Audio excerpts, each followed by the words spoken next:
Bismillah, alhamdulillah, salatu wassalamu ala rasulillah wa ala alihi wa sahbihi wa man wala wa ba'd. I apologize for being late today. I was actually at the doctor in the southwest doctor clinic, and I got stuck there. That's why I couldn't come early. So I apologize. So really, that wasn't something in my hand.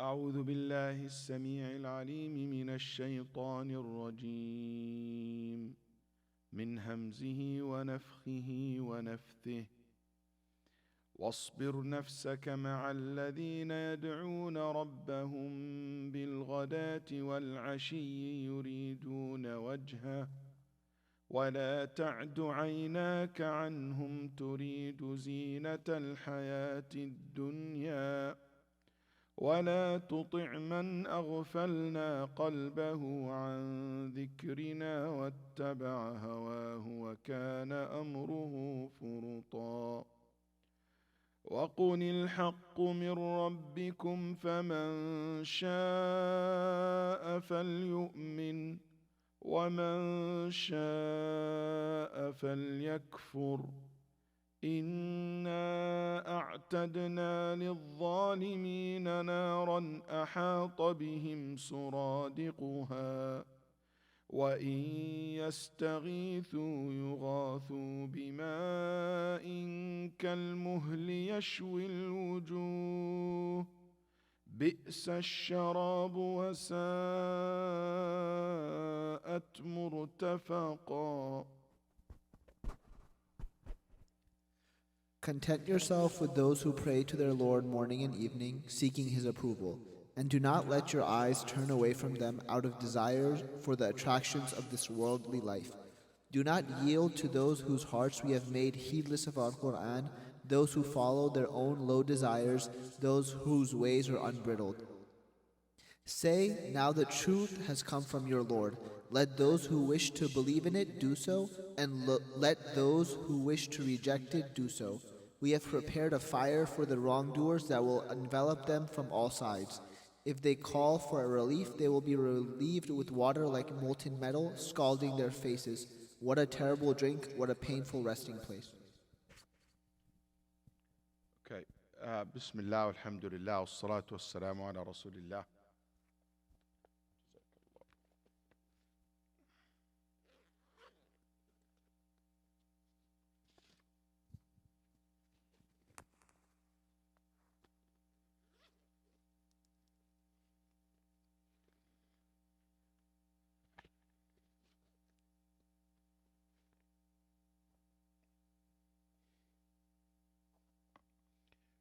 The first verse that he recited, we already talked about it last time, but I said there are certain lessons we can learn from the verse, the first one, that he read the translation, which is وَاصْبِرْ نَفْسَكَ مَعَ الَّذِينَ يَدْعُونَ رَبَّهُمْ بِالْغَدَاةِ وَالْعَشِيِّ. Yani, Ya Muhammad, keep yourself patiently with those who call upon their Lord in the morning and in the night, seeking His face and seeking the reward from Him, from Allah subhanahu wa ta'ala alone. And do not obey, do not be with those who are heedless and those who don't mention Allah subhanahu wa ta'ala, those who follow their desires. I know that's what happened when you don't mention Allah a lot, your desire took over you. And we'll come to certain lessons that we can learn from this verses. And then Allah subhanahu wa ta'ala said, وَقُلِ الْحَقُّ مِنْ رَبِّكُمْ. Say the truth from your Lord. Just give me a second. Let me just pull this up. First lessons from the first verse, and this is a common theme that you will see, or the common issue that repeated in Surah Al-Kahf, which is ordering us to be in the company of good people. So here Allah subhanahu wa ta'ala ordering Muhammad sallallahu alaihi wasallam to be with those who mention Allah subhanahu wa ta'ala a lot. And in so many verses in the Quran, the same order came. For instance, Allah subhanahu wa ta'ala said, يَا أَيُّهَا الَّذِينَ آمَنُوا اتَّقُوا اللَّهَ وَكُونُوا مَعَ الصَّادِقِينَ. In Surah At-Tawbah 119, he said, O who you believe, fear Allah and be with the truthful one, as-sadiqeen. So many people interpreted this verse, be with Muhammad sallallahu alayhi wasallam's companions, and follow them. And we know the very famous hadith, Hadith Abi Musa al-Ash'ari, where the Prophet sallallahu alayhi wasallam said, إن مثل جليس الصالح وجليس السوء كمثل حامل المسك وكير الحديد. It's like being in the company of a person who sells perfume or someone who's the blacksmith. The one who sells perfume, either he give you some perfume as a gift or you smell something good while you're around him. But the one who's blacksmith, either he will burn your clothes or you will get the bad smell and he will make your clothes stink. And in Nabi sallallahu alayhi wa sallam, that hadith, the first hadith, Bukhari, and the next hadith in Imam Ahmad and Abi Dawud and others, the Prophet sallallahu alayhi wa sallam said, Al-mar'u ala dini khalilih falyanzur ahadukum man yukhalil. You will be in the same lifestyle of your friends. So be careful who you befriend with. You will have the same lifestyle. The study shows people who care to lose weight, they affect their friends. So they start thinking about losing weight. People start exercising, their company or their friends start exercising. Someone starts smoking, her friends start interested in smoking. That's how it is. It's amazing how the impact of the friends on each other, it's more powerful than many things that you can think of. Malik ibn Dinar once said something very interesting. He said, لأن تنقل الحجارة مع الأبرار خير من أن تأكل الحلوى مع الأشرار. He said, it's better to be with good friends, doing hard work and labor like carrying rocks, than eating dessert and sweets with bad people. He said, I would prefer that over the bad one. And Abu Darda once said, الصاحب الصالح خير من الوحدة. To have a good friend, better than to be by yourself. والوحدة خير من صاحب السوء. And to be by yourself is better than to be with someone who's bad, in the company of someone who's bad, or a bad friend. So let's say this again. Good friend is better than being by yourself. But being by yourself is better than being with someone who is bad. That's how Abu Darda radiallahu anh put it. Ali ibn Abi Talib once said, وَلَا تَصْحَبْ أَخَ الْجَهْلِ وَإِيَّاكَ وَإِيَّاهُ. Don't be a friend of someone who's ignorant. Be aware of him. Stay away from him. فَكَمْ مِنْ جَاهِلٍ أَرْدَى حَلِيمًا حِينَ يَلْقَاهُ. So many ignorant people have caused so much problems to smart people when they met each other. يُقَاسُ الْمَرْءُ بِالْمَرْءِ إِذَا مَا هُوَ مَا شَاهُ. That the person will be compared to those he hang out with. So if you will be compared, like for example, someone today want to apply for a job or to propose to your daughter. One of the first things you're going to ask, okay, who do you hang out with? Who's your friends are? Because you get a lot to know about the person by knowing who he hang out with and and who's his friends are. And by the way, having a good company, being a company of good people is not an option. It's an order from Allah. صحبة الصالحين واجبة ما هي مندوبة. It's not something, okay, it's my choice. I've been with good friends or bad friends. No. It's an order from Allah to be with the good people. How do we know it's an order from Allah? How do we know it's wajib? Because the Nabi ﷺ was ordered to be in the company of good people. So if Muhammad ﷺ, it's order upon him to have a good friend and not to be staying and hanging with bad people, so you more prior to adhere to that.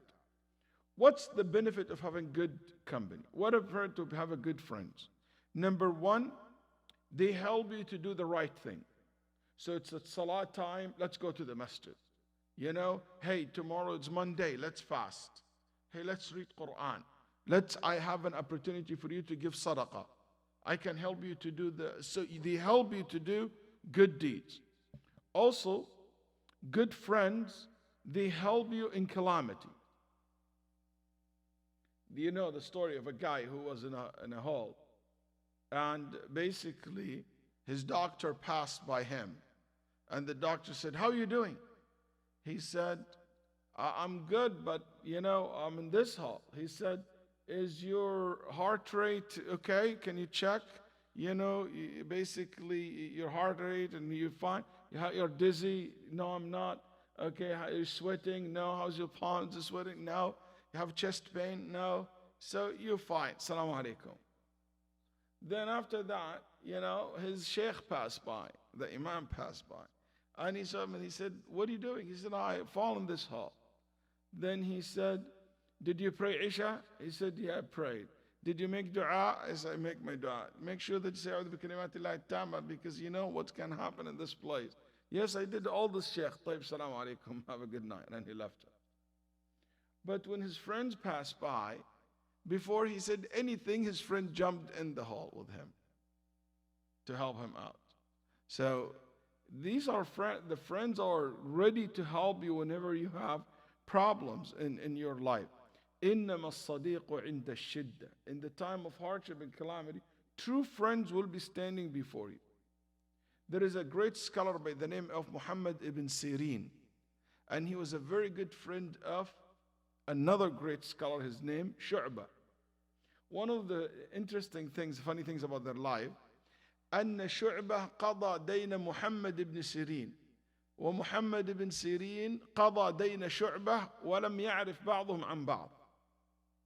Shu'bah was in debt, so Ibn Sirin took a loan to pay Shu'bah's debt. So Shu'bah heard about Ibn Sirin being in debt, but he doesn't know what he used this money for. So Shu'bah managed to get ourselves some money, and he paid Ibn Sirin's debt. So they paid each other's debt without realizing that they are the one who paid each other's debt, until later on. تكثر من الإخوان ما استطعت إنهم بطون إذا استنجدتهم وظهور وما بكثير ألف خل وصاحب وإن عدوا واحدا لكثير. From these friends that you have, only maybe one person will be that quality, that he really will stand beside you in all troubles in life. You might think that you have 100 friends, but in reality you maybe have one or two. Also, one of the things about good friends, the true good friends, they should be like what been said, الصديق من صدقك لا من صدقك. الصديق من صدقك. Your friend is the one who tell you the truth. Not when you say something, he said, "Oh, this is the truth." He is truthful with you. So if he sees something wrong, he will tell you. It's like your mirror, كالمرآة. You see your reflection in it. He tell you exactly the way it is. That's why النبي صلى الله عليه وسلم كان يقول عن أبي بكر وعمر ماذا؟ قال هما السمع والبصر. He said, Abu Bakr are my eyes and my ears. Basically, they see and they hear everything, and they will tell me if there is anything right or wrong. They just say it the way they feel it is. One of the benefits of having good friends, you get a lot of dua out of them. And Nabi sallallahu alayhi wasallam have made a lot of dua to many of his friends. And his friends, they obtain success because of dua in Nabi sallallahu alayhi wa sallam. Like when he prayed to Anas that he lived long life, had a lot of money, a lot of big family. He prayed for Ibn Abbas, he prayed for Muawiyah, he prayed for many companions. As for bad company, ashab al-su', they encourage you to disobey Allah. They are bad role model. You say, "Oh, when you make sins, Allah tests you with this and that." But you see some bad friends, their life, it looks like for you, everything goes smooth. Oh, they have this and that. They are basically bad role model. They will, if they don't encourage you to do the sin, they will not encourage you to do the good, the least. No bad friends who drinks and don't care for the salah and all the stuff. He will tell you or tell your children, "Hey, by the way, it's salah time. Don't forget to pray." "I don't pray, but you should pray." Usually they don't do that. Okay? That's why Allah subhanahu wa ta'ala warned us from bad friends. And the Prophet ﷺ did so as well. That's why Nabi ﷺ said, لا تصاحب إلا مؤمنا ولا يأكل طعامك إلا تقي. يعني اللي يدخل بيتك ويكون في جوف بيتك وتأتمنه عليك في قعر بيتك هو الإنسان التقي. The Prophet ﷺ said, do not have friend except a believer, and do not let one eat your food unless he is someone of righteousness. It doesn't mean that you cannot have friends with non-Muslim, or you cannot have friends with bad Muslims, or, we have general circle, it's called general friends, in school and work. But the one who you bring him so close to you and you open your heart and the middle of your house for him to come and to eat with you and to be like a family member, that person who will sit in your table and be with the family, that somebody has to be a person of taqwa, of righteousness. A person that you really trust 100%. And one of the reasons the ulama said, because if he's a good friend and he's been seen coming to the house a lot to eat and stuff like that, it would be safe because nobody doubt. But bad friends, if they have the habit of coming to the house a lot, they might steal, they might do a'udhu billah, bad things in the house you're not aware even of. And you regret it later. As for bad friends, you don't benefit from them in the dunya nor in the akhirah. In the akhirah, a'udhu billah, they curse one another. وقال الذين كفروا ربنا أرنا الذين أضلانا من الجن والإنس نجعلهما تحت أقدامنا ليكونا من الأسفلين. SubhanAllah, يعني they will ask Allah subhanahu wa ta'ala to show them those friends who misled them, to put them in the ground so they can step over them.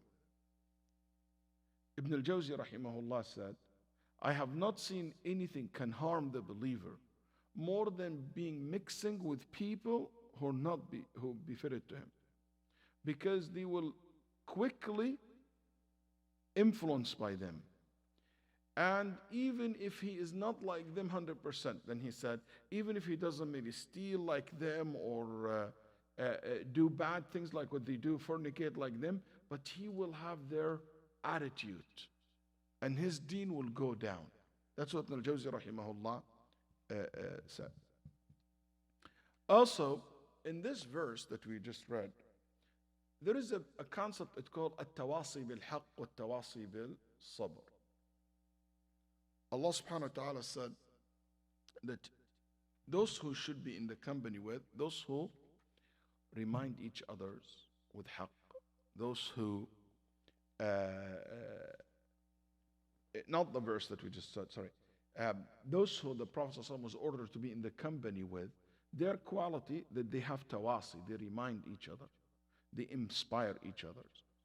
And when Allah subhanahu wa ta'ala ordered Muhammad ﷺ to be with the group of Muslims or the company of those individuals from the Muslims who are righteous, Allah subhanahu wa ta'ala has not encouraged us to break the ummah into groups and clubs and ahzab that they don't go along with each other. But Allah subhanahu wa ta'ala wants the ummah to be groups that they help one another, that they develop one another. Okay? And as Allah subhanahu wa ta'ala said in Surah Al-Asr, وَالْعَصْرِ إِنَّ الْإِنسَانِ, the human, one referring to. Then he said after that, he believe in Allah and he do good deeds. Then when it comes next, he said, and those who, the pronoun became plural, جمع. الإنسان مفرد وإن كان مفرد الجنس لكن هو مفرد ثم قال تواصوا بالحق وتواصوا بالصبر. So he moved from being a single because the act of worship, the belief, it's a personal thing.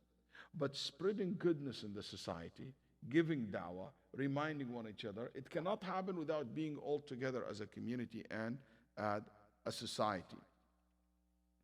It is so important for the Muslims to work together collectively because, see, this is how it works. There is an organized effort to spread evil on the earth. There is an organized effort to spread immorality in the earth. There is an organized effort to spread injustice in the earth. Do you agree? I 100% agree. You see that. There is an organized effort to spread and to push certain agenda in the earth. An organized effort cannot be countered with anything less than another organized effort. Otherwise, there is no way we can counter this effort. An organized effort against the Muslim community must be faced by an organized effort from the Muslim community to push back.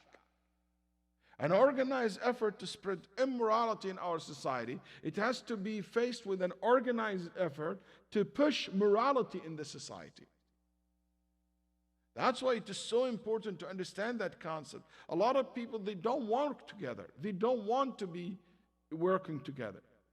You know, it takes you forever to put a meeting for the imams just to bring them together, for the leaders of the community to put them together.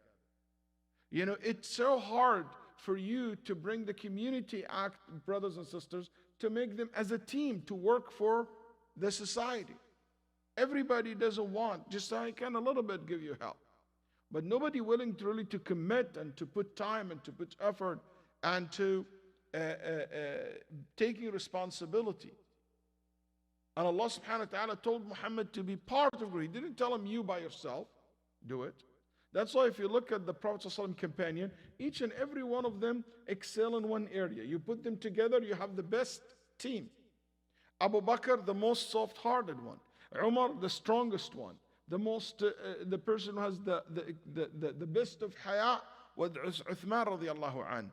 The person was perfect when it comes to the ilm, the knowledge of inheritance and the knowledge related to death and things of that nature, Zayd. The one who read the Quran the most, Ubay ibn Ka'b. The one who know the rules, the halal and haram, Mu'adh. The most trusted one, the Ameen of Hadi al-Ummah, Abu Ubaidah Amr ibn al-Jarrah. The Prophet ﷺ said, take the Quran from 4 people. Ibn Mas'ud, Ubay ibn Ka'b, Mu'adh ibn Jabal, Salim Mawla Abi Hudayfa. These are the 4 that should learn Quran from. And Imam al-Nawawi rahimahullah said, it's because those 4, they took the whole entire Quran directly from the Prophet sallallahu alaihi wasallam, while the rest of the companion, they might take some verses from each other's, not necessarily from the Prophet sallallahu alaihi wasallam mouth directly. Okay? Or it could be because these 4 have dedicated the rest of their life only to teach Quran. They have no job. They never took a job. They never took responsibility. The rest of their life, they're doing nothing but to teach the Quran, teach the knowledge. Or because the Nabi Sallallahu Alaihi Wasallam knew that after his death, those 4 will be spread all over the Muslim world and they will be the reference for Al-Quran. And to be honest with all of this, the thing that Nawawi mentioned are very accurate. Number 3, the lessons. Don't ever feel arrogant to sit with your Muslim brothers and community members, even if they are way less than you financially or socially. We should not ever stop sitting with people just because they are poor or they're less fortunate than you, or maybe they are socially not like you or not from your tribe or not from your background. That's a lesson that we learn from this verse. Not because they're not very well educated, khalas, you just look down upon them. Or just not because they are not rich, or they don't dress like you, or they don't have all these trademark purses and shirts and and shoes, and some people like that. May Allah subhanahu wa ta'ala protect us. This is not the way the mu'mineen are. You're down to earth. You sit with everyone in the society and you're willing to talk to them. I'm not saying hang out and friend with everybody. Everybody can have friend with people that they feel comfortable. But don't let the financial status or the social status be the determining factor. Because that's how the kuffar were and the bad people were. Allah said in Surah Al-Shu'ara about the enemy of the messengers. They said to the messenger, قالوا أنؤمن لك واتبعك الأرذلون. They said, you think we're going to believe in you and we follow you, and you are followed by the lowest class of people? We're not going to do that. So some people today, oh, these immigrants, these this. You see that bigotry today exists in some of the even disbelievers today. And the people have they don't believe in any book, any values actually. النبي صلى الله عليه وسلم said, قمت على باب الجنة فكان عامة من دخلها المساكين. I was at the gate of the Jannah and I saw the most of the people enter it, يعني it will enter it in the day of judgment, the poor. And in one narration, مساكين, يعني what do you call middle class today. في رواية قال الفقراء. النبي صلى الله عليه وسلم passed by a man, and the Nabi sallallahu alaihi wasallam said, what do you think of this man? So the Sahaba say, oh, this man, wow, this is a gentleman. If this man proposed to any family, they will immediately give them their daughters. And if he intercedes for anyone, intercession will be accepted. If he speaks, everybody will listen to him. Then the Nabi sallallahu alaihi wasallam kept quiet. This man is very rich in Mecca or in Medina at that time, whatever that took place. Then the Nabi sallallahu alaihi wasallam passed by another in Medina, and the Nabi sallallahu alaihi wasallam passed by someone who was very poor from the Muslims. And the Nabi sallallahu alaihi wasallam said, what about this man? He said, this man, if this man proposed to anyone, nobody will give him their daughters. If he speaks, nobody will listen. If he intercedes, nobody care for him. Then the Nabi sallallahu alaihi wasallam said, قال لهذا خير من ملء الأرض من مثل هذا. He said, that poor person is better than the whole entire earth filled with someone like the first one, that rich guy that you guys are so proud of. It's a perspective. قال النبي صلى الله عليه وسلم, there is so many people, their hair is messy like mine tonight. Okay, worse than that. أغبر, dusty, ذي طمرين لا يؤبه به. يعني ذي طمرين, يعني his clothes is very simple, nobody care for him. وفي رواية تنبو عنه أعين الناس. People look at him and they don't see him of value. Like people underestimate him just by looking at him. مدفوع بالأبواب. People close the door in front of in his face. He comes by your car, you close your car quickly and move before he talks to you. You see him, you go to the other side. Nabi sallallahu alaihi wasallam said, there is people look like that. لكنه لو أقسم على الله لأبره وإن منهم البراء بن مالك. But this person, some of those people who like that, some of them, if he made an oath upon Allah, he said, Ya Allah, Wallahi, you will do this, Allah will do it for him. Allahu Akbar. That the one that you don't care for, Allah subhanahu wa ta'ala will care for him, that he will not reject a request from him. And among them, Al-Bara ibn Malik.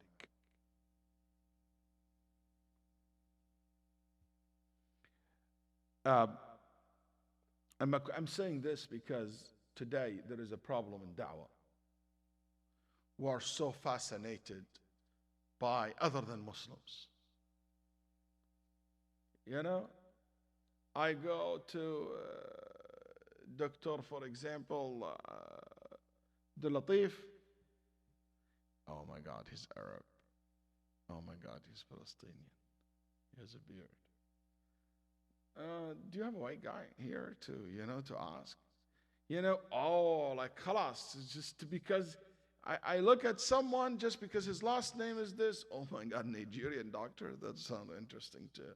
Engineer, I would be, oh my God, this is like a Pakistani. We have this, unfortunately. We have this complicity That because maybe he doesn't have the best look that you, or even he have a good best look, but because that perception, he's a black guy, he's a white, he's this or what, we build certain perception and we just judge people based on it. That's wrong. Especially if you underestimate the value of people. Like one of the things that I heard recently, there is this perception that where black people in America excel in sports, you think they are athletic. You know that there is more black people in physicians than athletics. You have this perception. You know that there is more white people live off welfare than black. And that's statistically. They go and take, welfare and social help from the government. But it's a perception. And that's not true. And that's very dangerous when you judge people just by look and you start distance yourself or you bring yourself close to them. And also, forget about numbers, even sometimes the fasa among the Muslims. He will be treated expert and look, wow, he looks professional just because he's a clean shave with a, crisp shirt. I'm fine. This doesn't stop here. But you see someone who follow the sunnah or is a Muslim or practicing sunnah to Nabi Sallallahu Alaihi Wasallam, he underestimate him. He look down upon them. He doesn't have respect for them. There is a sister, and that's a true story. She used to help the Muslim community. She was not Muslim. And she used to always come to the classes and, helping and stuff like that. So finally, she's used to consult the Muslim community in many things in public relations and activity. So anyway, she loved the Muslim community. She became what? A Muslim. She became a sister. So she wore the hijab, okay? And she come to the meeting. Man, nobody respect her. Because she became a sister. She'd sit in the back, go behind the wall, and she was treating so bad that one day, the brother was telling me, she was very fed up. So she was in the meeting with the community leader. So while she talked, she came and she was wearing a suit, proper suit. Yeah. Then she took off her hijab. She put her hair up, fixed her hair, and she said, now you will listen. Because when I cover my head, I'm just a sister nobody cared for. 1 week before that, when I used to dress like this and come like this, everybody was like, yeah, mashallah, thank you very much. That's very nice. She said it hurts. So, here maybe the old days it was about the Prophet telling him, oh, don't feel bad to sit and eat and be around the poor. Today, maybe it comes manifested itself in another example like this. So we have to be very careful that we don't fall into that trap. 4, be careful from the dunya temptations. It will destroy you if you just chase the dunya all the time. And Nabi sallallahu alayhi wa sallam, he said once while sitting in the minbar, what I'm afraid of the most, that the dunya open its door for you. Wealth, access to everything beautiful in this world. So you start running after it and it will destroy you. That's what the Prophet ﷺ said. Also, number 5, be very careful from غفلة القلب. فإنها أعظم من غفلة اللسان. Be very careful that your heart will not remember Allah as much. Because in the verse, if you notice, Allah said, don't obey whom that we made his heart heedless. His heart don't remember us. Allah didn't say whom his tongue doesn't remember us. His heart doesn't think about Allah, doesn't remember Allah subhanahu wa ta'ala. Because if your heart disattached from Allah, it doesn't matter what your tongue is doing. Number 6.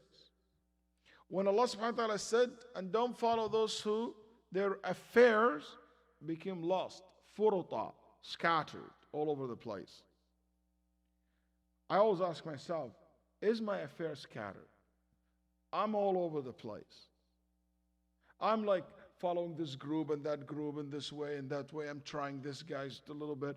And that's a problem in da'wah. You have some of the brothers who want to follow, he followed the sunnah one day and he's like Salafi one day and he's Sufi one day and he's like Shia one progressive one day and he's all over the place. And he doesn't know where to go. That's, the jihadi sometimes, he listened to them, the tablighi sometimes, and he feel like he's completely lost. That's wrong. It's important for you to know and to understand where you're going and what's your journey to Allah subhanahu wa ta'ala start from and will end where. Also, those who scatter over the place, who they don't care for the akhirah. All they care about what's the latest fashion, what's the latest movie, what is the latest game, what's the update with the NBA, I think we're done with the football, that's right, yesterday. Huh? Houston is done. Isn't college one done? College one done.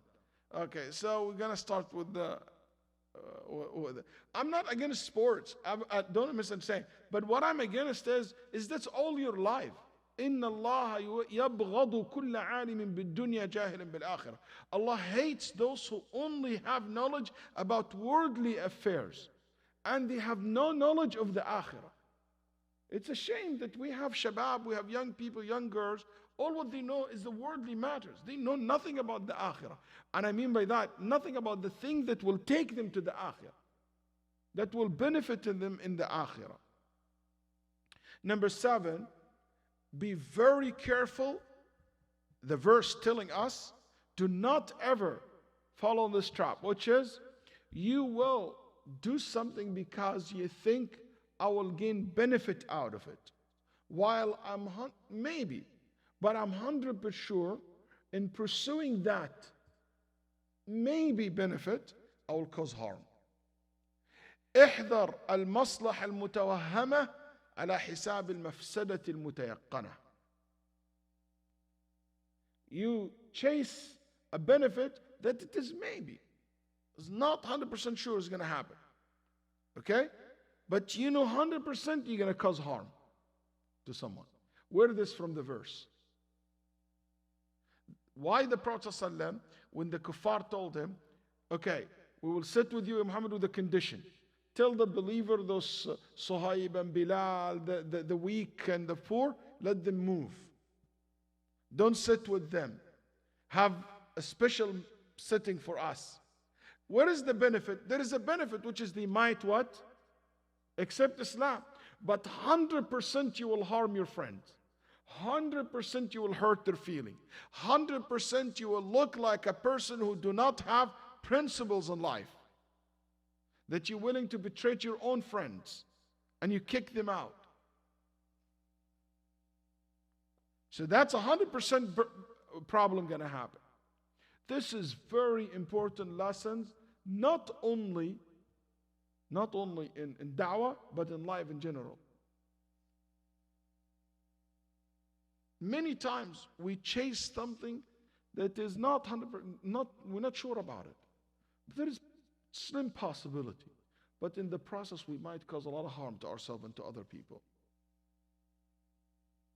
I think the du'at today need to understand this value very well. The rule goes like this. If you have two harms and you have to choose between them, you take the less. If you have two benefits and you have to choose between one of them, you choose the bigger when it's a benefit. When you have harm and benefits, we ask, which one is you 100% sure about? The benefits, I'll go. The harms, I will avoid it, even if I lose the benefits. What if I am 100% sure about the harm and 100% sure about the benefits? In this case, the ulama they said, درء المفاسد مقدم على جلب المصالح. I know I will cause harm and I will get a benefit. They tell you, no, leave the benefit and avoid the harm. This is mizan daqiq. This is a very critical way of thinking. I'll say that again. So you have two harms, you choose the less. Two goods, you choose the bigger. Harm and benefits that absolutely 100% that will be a benefit and will be a harm. They said, in this case, avoid the benefits and protect the harm. You know what? I am going to have a benefit by allying with certain group in the community or in the country. Align myself with them. I'll get a benefit. I'll get a little bit of protection. But in this process, I know that I'm going to cause so much harm to the future generation. I have to agree and to admit in so many things against my principles in aqeedah, my principle in morality. And I will make that sacrifice. And I will make that effect on in my community. In this case, let the benefits go away. Protect yourself from the harm. Inshallah, benefit, another chance you can gain it, another way. But what if I am 100% sure about the benefits, but the harm is not, maybe you go with what you're sure about. Also, this verse shows us, number 8, shows us the way to judge people. It is not by how much they have in the bank, not how much degree that they got. No, it is not about the power, it's not about the wealth, it's about the character. It's about their belief, their faith, their character, their morality, their principles. Okay?